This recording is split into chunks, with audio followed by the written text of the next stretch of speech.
হ্যাঁ দেখো, আজ আবার একটা রেসিপি নিয়ে চলে এলাম। দেখো, এটা গাজর, এটা বিনস, এটা পেঁয়াজ কলি, এখানে আছে সিম, এটা ক্যাপসিকাম, এটা আলু, আর এখানে আছে দুটো লঙ্কা কাটা আছে, আর এটা ধনেপাতা। সব একসঙ্গে মিক্সড করে একটু লবণ দিয়ে ভালো করে মেখে নেব। দেখো, এটা আমার লবণ দিয়ে ভালো করে মাখা হয়ে গেছে।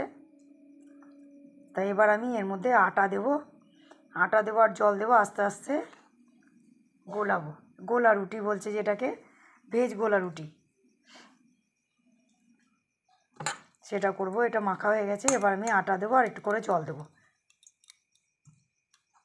এটাকে ভেজ গোলা রুটি বলছে।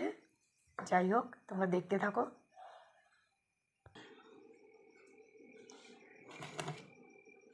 দেখো, আমার এটা মাখা হয়ে গেছে একসঙ্গে। এবার বানাতে লাগবো।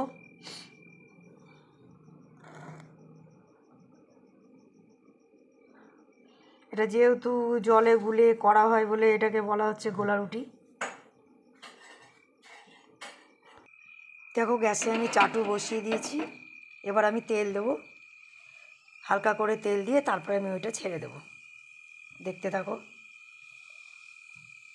যদি কারো ভালো লাগে তো কমেন্ট করো, আর কে কোথা থেকে দেখছো আমাকে জানিও কমেন্ট করে।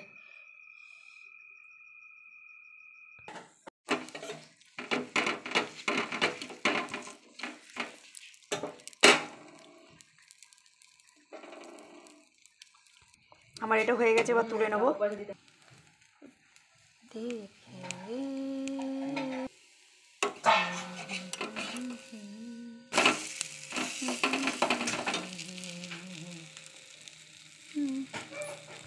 দেখো, এটা আমার হয়ে গেছে, এটাও তুলে রাখবো। এক এক করে আমি সব এগুলো ভেজে নেব, তোমরা দেখতে থাকো।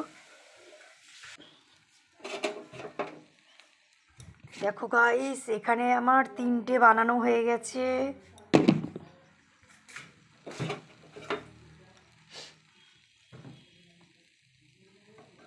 মিডিয়াম আঁচে দিয়ে রাখবে, নাহলে পুড়ে যাবে, কাঁচা থাকবে। আমি মিডিয়াম আঁচে দিয়ে রেখেছি।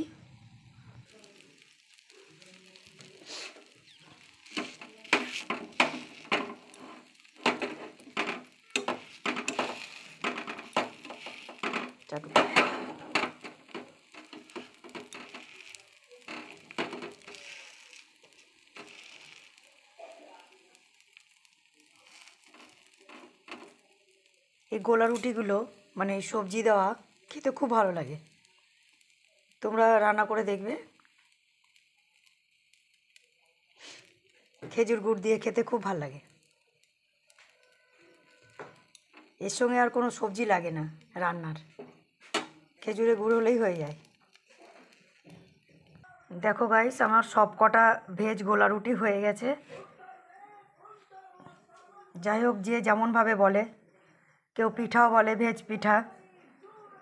যেহেতু গুলে করা, তাই জন্য আমরা ভেজ গোলা রুটিই বলি, সবজি গোলা রুটি।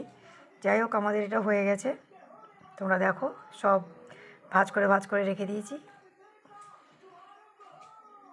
তোমাদের কার কেমন লাগলো জানিও। এখানে তাহলে ব্লগটা শেষ করছি। Bye bye.